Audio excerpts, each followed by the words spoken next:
Good morning, everyone, and welcome to this seminar on AI ethics, transparency, fairness. And I am oh yeah, that's our guest speaker for today. Thanks for joining us. So this is HerHCAI, which is her human-centered artificial intelligence project that is in collaboration with Cardiff Metropolitan University and Federal University of Technology, Akure. And this is funded by the British Council. So we're going to be having a series of seminars leading to the 5 weeks course. And we're glad to have Anayo Oleru, who is the technical co-founder of Civeex. He's going to be talking to us about exploring how thoughtful AI technologies can create AI technology that is more inclusive, transparent, and useful for everyone. Especially, in fact, in recent time, the UN has been, raising alarms on AI biases, transparencies, equality, raising alarm and screaming it that AI transparency equality should be embedded at all stage of AI system. So I'm not going to take so much of your time. I'm going to bring Anayo to the screen so that he can share with us what he has for us today.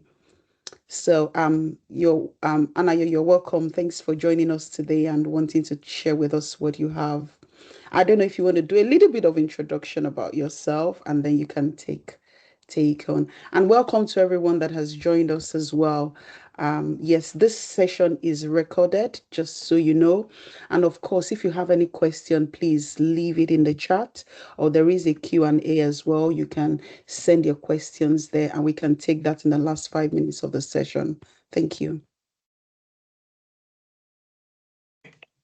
Can you hear me? Yes. Awesome. Yeah, welcome everyone. I'm going to share my screen and then I'll introduce myself. Yeah. So just confirm if you can see my screen.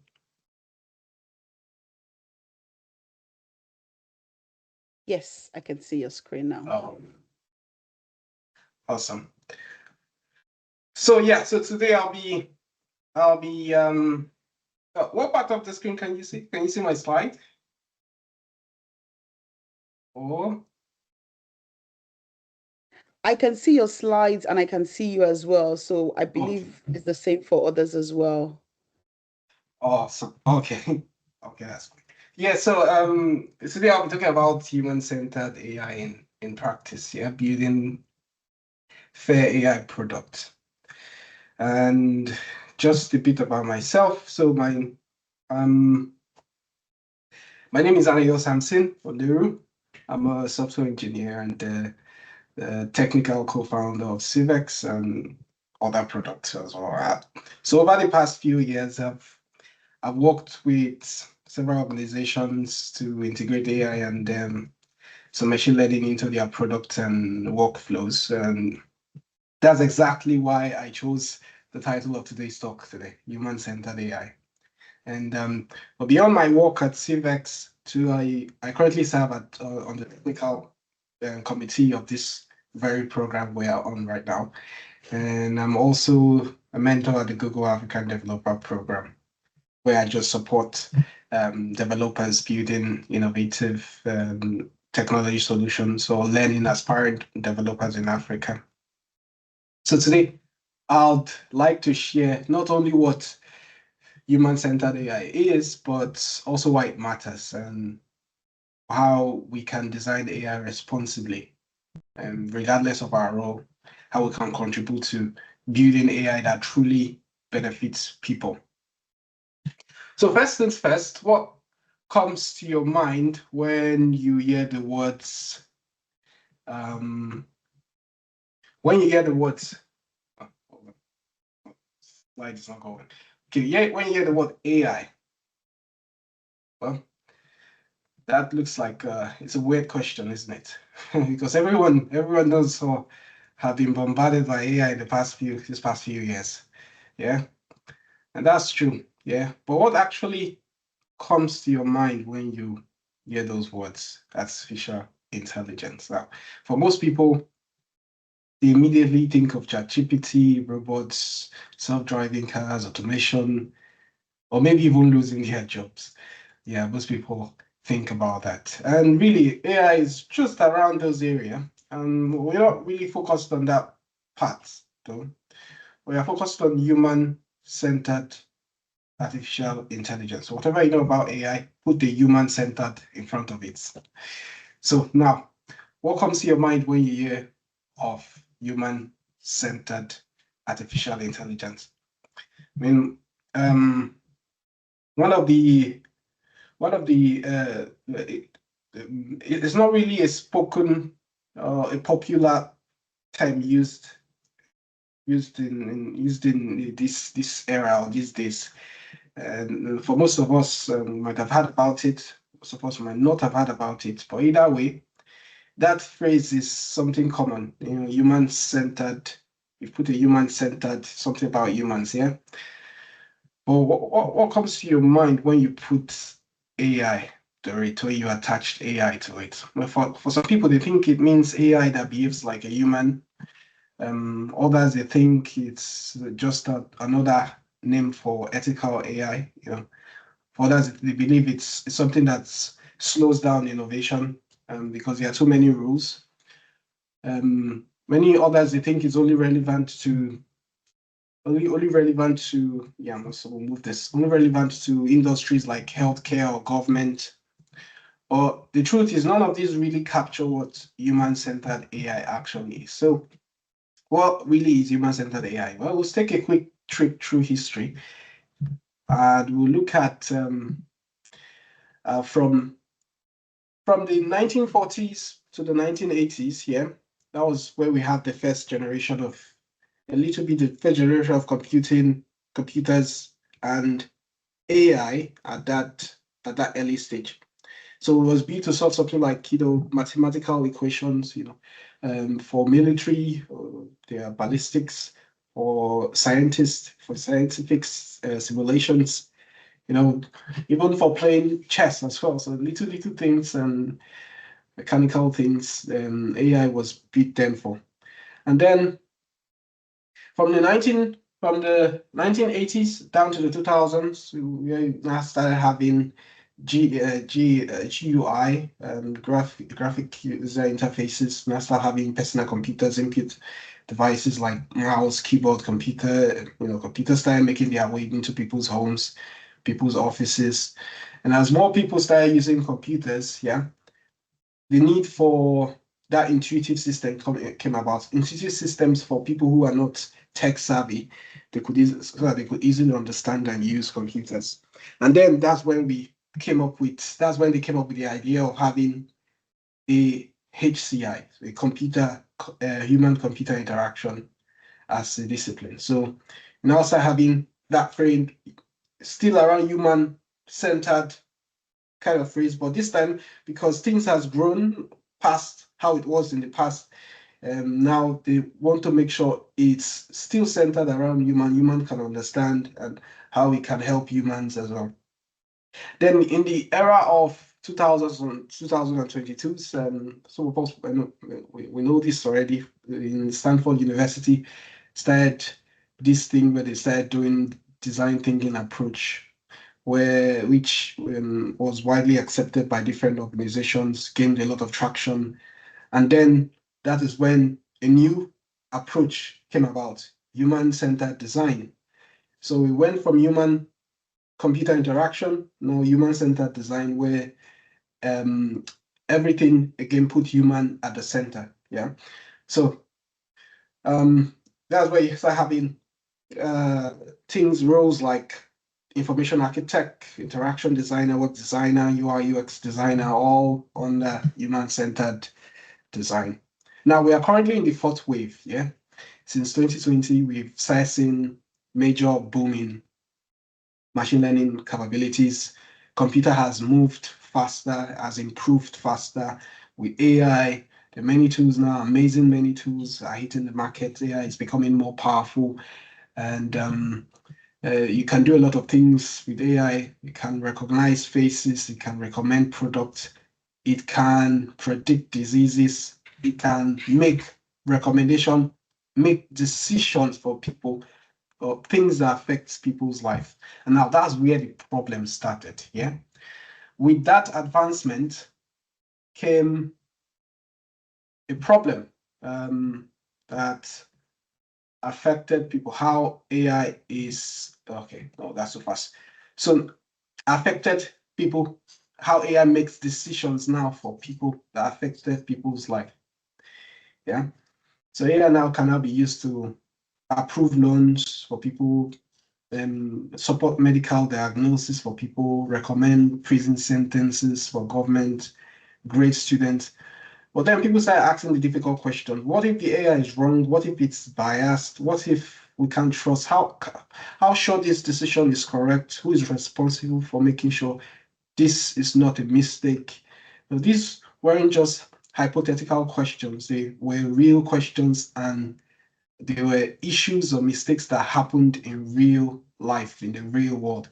Like, for example, in in 2018, Amazon developed an AI recruitment tool to help screen job applicants.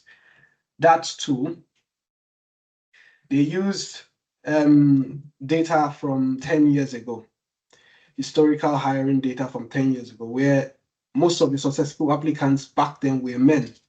And so the AI learned that male candidates were more likely to be hired, and then female candidates were now pushed to the back.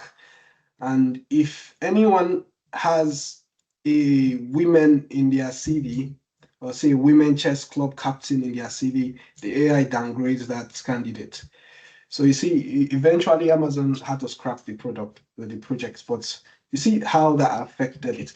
Even in healthcare, Optum as well, Optum Healthcare had the same thing.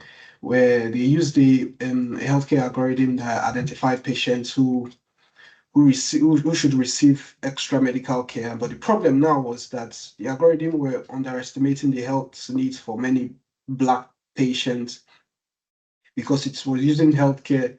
The data it was using was kind of well, lack of data on for some certain groups of people. You get, and now the AI was incorrectly assuming that there are certain group of people that were more healthier than the certain other group of people. So there's a little bit of that discrimination there that that resulted because of that, because of how advanced it has been, but still there was no human. There's no human. Humans were not centered around it. And even in finance as well. In even Apple also had the same thing as well. In Apple own case, there was a bias with how they reported, how they deal with women who how they deal with credit limits. So women receive significantly lower credit limits than men with similar profiles. And so, and the interesting thing about this one is that although Apple stated that gender wasn't directly used in when they are training it, they found out that indirectly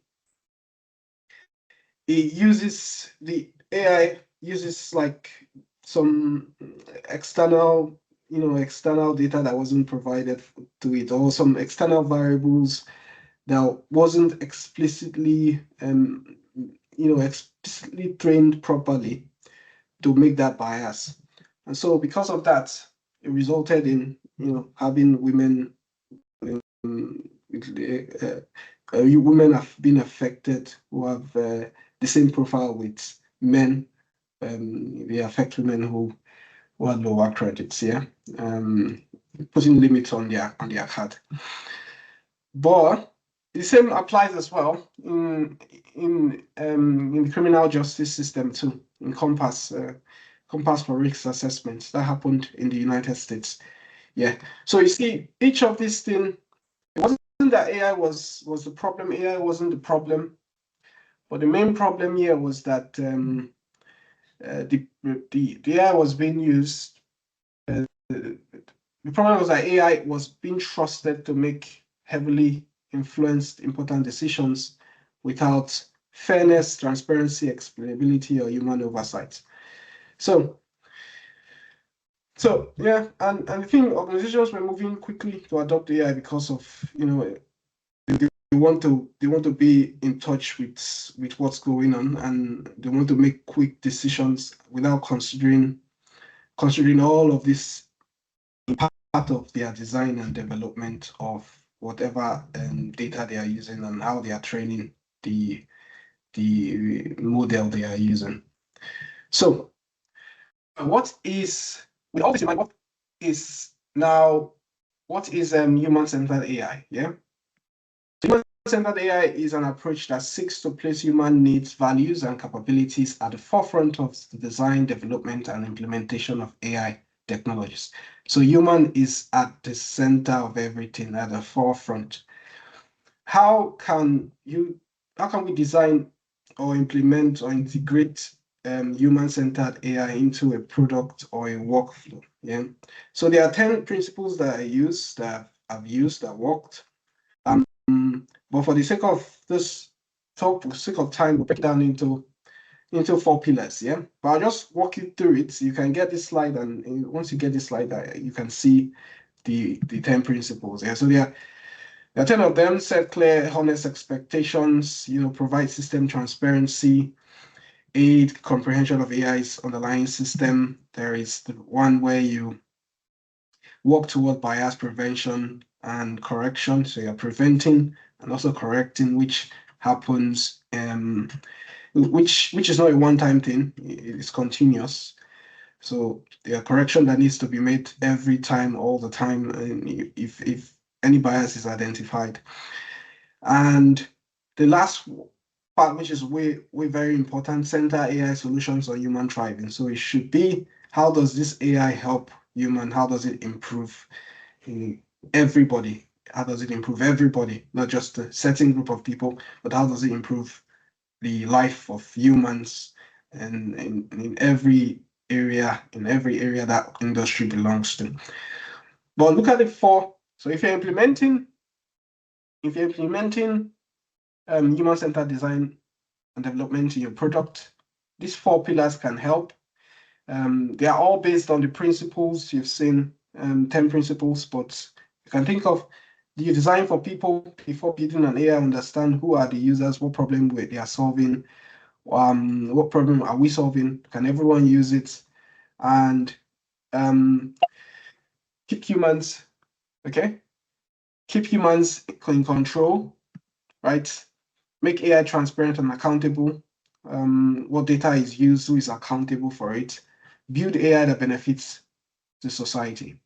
And I'll just give you a practical example of how we did this in Civeex. Yeah, so in Civeex, I think we're running out of time. We're running out of time. Yeah, we've gone way past the time. So I don't know, we can if anyone has any question, can you leave it in the chat just while I let you round up quickly? Yeah. Okay. All right. So for Civeex, when we're designing Civeex, we did the whole 10 principles. We didn't do it in the 4 pillars, but I'll just walk through it. We set clear expectations. There are things that AI should do, and there are things that AI should not do, and users need to know what are those things. Yeah. And we made sure humans remain responsible. So it doesn't take away the fact that humans should do the thinking. I mean, it helps humans to do the thinking.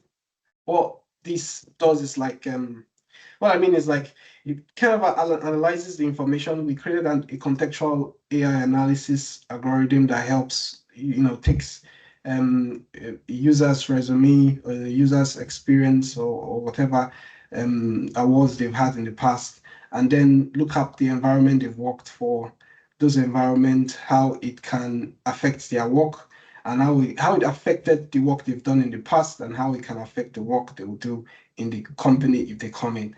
So all of that they are presented as an analysis for the user or analysis for the employer, and the employer has to make the decision himself. So the AI doesn't make the decision for the employer, it just gives them what they need to do and how details about that candidate, and the employer is responsible for the rest.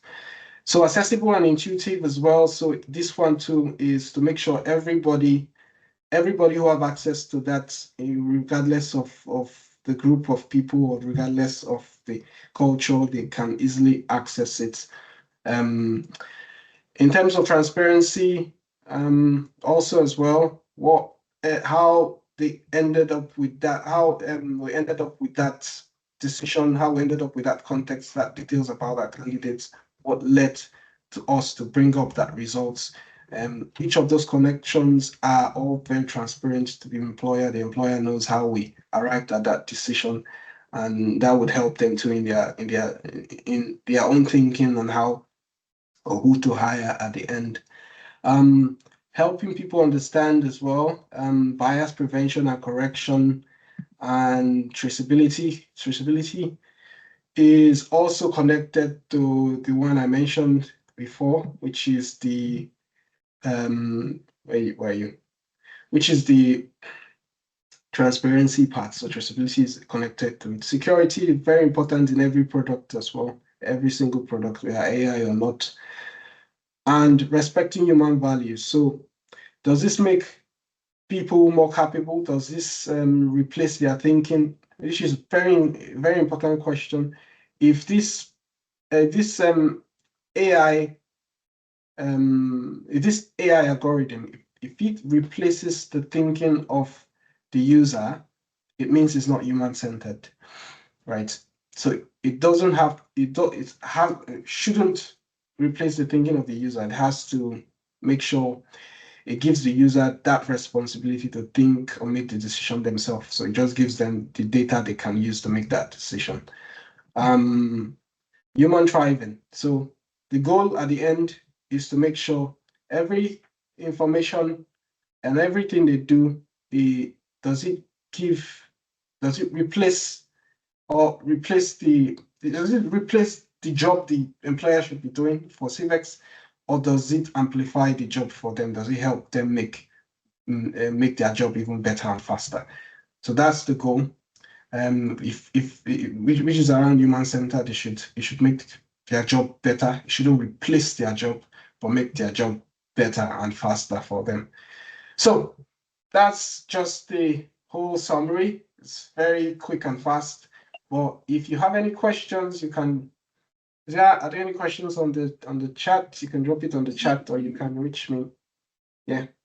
Yeah, well, there's no question in the chat. I want to believe it was all clear, and it just shows that baking people into the design process shouldn't be an afterthought. It should be something that goes all through the stages of the development process. Well, thank you for that informative and educative session, and apologies for going. We're 5 minutes over time.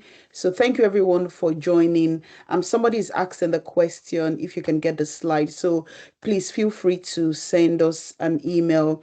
And of course, Anayo has left his contact details there if you want to connect with him on his social media spaces. Yes, on send him an email. Yes. So thank you all for joining. I hope you found this very useful just while we're trying to close the gap in inequalities, because that gap is closing very fast. And we're going to do the same again next week, 12 to 12, 20 p.m. And hopefully we are all improving our knowledge and we are getting involved in these decisions that is shaping how AI is being used for good. Thank you, everyone. And I'll see you same time next week. Bye-bye. Bye. Thank you. Bye. Yeah, bye.